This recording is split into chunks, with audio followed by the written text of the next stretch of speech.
Hello नमस्ते।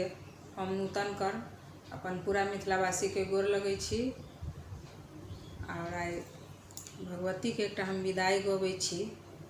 दशहरा खत्म भ गेल, जतरा आबि गेल, तो एकटा सोचलहुँ हँ जे भगवती के विदाई गाबऽ के।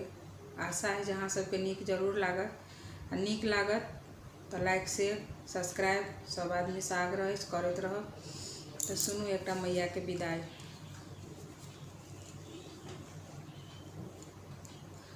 अरे नौ दिन मैया मिथिला में छलखिन, मिथिला में छलखिन। दसम दिन जाई छठ के लासिया रे, दसम दिन जाई छठ के लासिया। नौ दिन मैया मिथिला में छलखिन, मिथिला में छलखिन।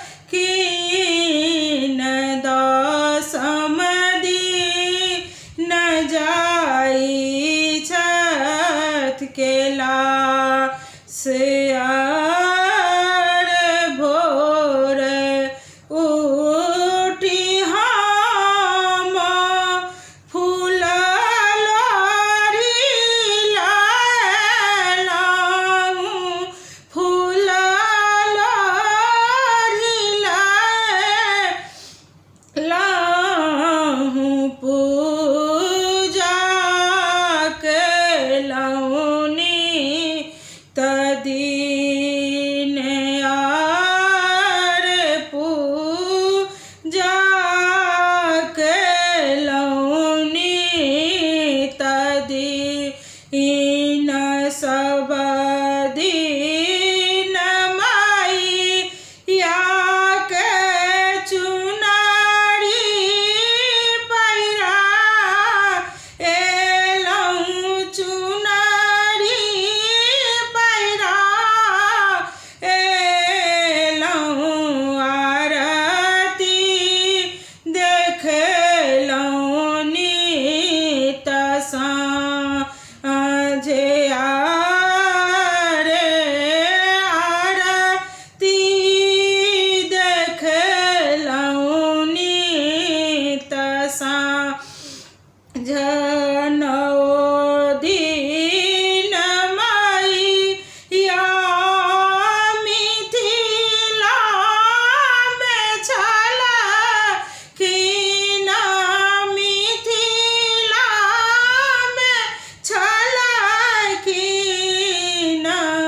दसम दिन जाई छठ के लासिया रे, दसम दिन जाई छठ के लासिया।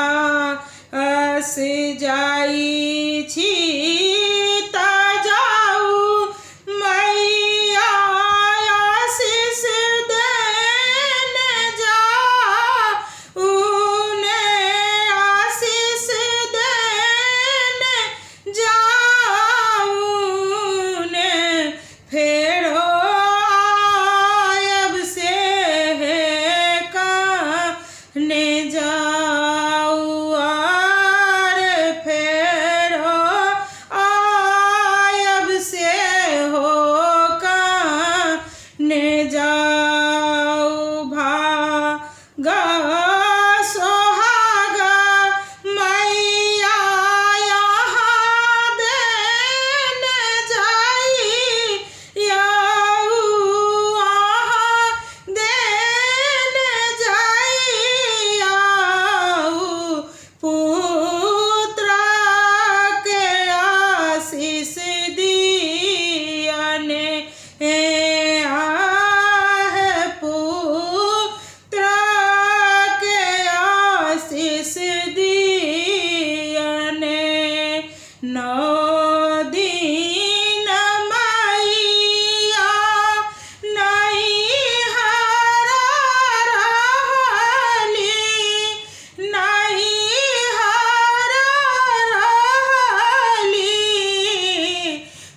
सो